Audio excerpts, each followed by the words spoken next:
నాకు పాస్పోర్ట్ ఉంది, నేను ఇండియన్ సిటిజన్ని. ఇది మనం రెగ్యులర్గా వినే మాట. సరి జరుగుతున్న వేళ కేంద్ర ప్రభుత్వం వీళ్ళందరికీ కూడా షాక్ ఇచ్చింది. పాస్పోర్ట్ ఉన్నంత మాత్రాన మీరు ఇండియన్ సిటిజన్ అని మాత్రం కాదు అని చెప్తోంది. ఆ పాస్పోర్ట్ వెనకాల this belongs to Indian government, ఆ పాస్పోర్టు ఇండియన్ గవర్నమెంట్కి చెందింది అని అక్షరాలు ఉంటాయి. కాబట్టి అది మీకు పౌరసత్వాన్ని ఇచ్చేది మాత్రం కాదు అని మరోసారి నిరూపించింది. ఈ పాస్పోర్ట్ మీకు పౌరసత్వాన్ని ఇచ్చే నిర్ధారణ పత్రం కాదని కేంద్ర ప్రభుత్వం నిష్పక్షపాతంగా చెప్పింది. ఇంతకుముందే మనం చూసాం, ఆధార్ కార్డు కానీ ఓటర్ కార్డు కానీ ఇవి జస్ట్ ఐడెంటిటీ కార్డ్స్ తప్ప సిటిజన్షిప్కి పనికిరావు అని చెప్పి అటు ప్రభుత్వం కానీ ఇటు కోర్టులు కానీ చెప్పడం జరిగింది. ఇప్పుడు పాస్పోర్ట్ ఉన్నంత మాత్రాన మీరు సిటిజన్స్ కాదు అని ప్రభుత్వం అటు కోర్టు కూడా అనౌన్స్ చేసింది.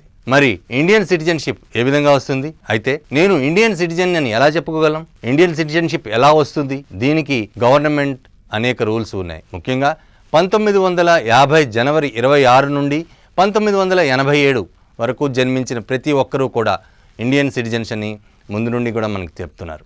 అయితే 1987 నుండి 2004 వరకు కూడా జన్మించిన ఎవరో ఒకళ్ళు భారత్లో జన్మించాలి. ఇది ముఖ్యంగా ఎవరో ఒకళ్ళు, భార్యాభర్తల్లో ఎవరో ఒకళ్ళు భారత్లో జన్మించాలని ఒక రూల్ తీసుకొచ్చారు. అయితే 2004లో మాత్రం కంపల్సరీ భార్యాభర్తలు ఇద్దరూ కూడా ఇండియాలోనే పుట్టి పెరగాలి, ఇండియన్స్ అయి ఉండాలి అని చెప్పి ఇండియాలో పుట్టిన వారు మాత్రమే ఇండియన్ సిటిజన్స్ అని కొత్త జీవో తీసుకురావడం జరిగింది.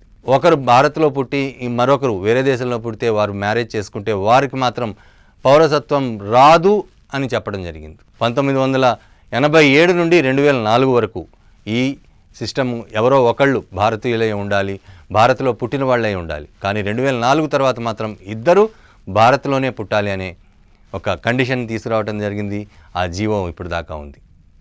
మరి ఇండియన్ సిటిజన్షిప్ కావాలి అంటే 87 తర్వాత పుట్టిన వాళ్ళందరికీ కూడా వాళ్ళ తల్లిదండ్రులు పుట్టిన జన్మస్థలము, ఇతర ప్రాంతాలు ఎక్కడైతే ఏ టైంలో అయితే పుట్టారో వారికి ఉన్న ఐడెంటిటీ ప్రకారం వీరిని ఇండియన్ సిటిజన్స్గా పరిగణిస్తారని కూడా కేంద్ర ప్రభుత్వం చెప్పింది. ఏదేమైనప్పటికీ ఇప్పటికీ కూడా పాస్పోర్ట్ ఉన్న వాళ్ళు సిటిజన్షిప్ అని మాత్రం ఆలోచించదు. ఎవరైనా పాస్పోర్ట్ ఉంది నాకేంటి, నేను ఇండియన్ సిటిజన్ని అని చెప్పుకుంటే మాత్రం ఈ రోజు నుండి ఆ మాట మానేయండి. Just it's identity card. రెగ్యులర్గా ఉన్న మన ఆధార్ కానీ లేకపోతే ఓటర్ ఐడి కానీ లాంటిదే ఈ పాస్పోర్ట్ కూడా.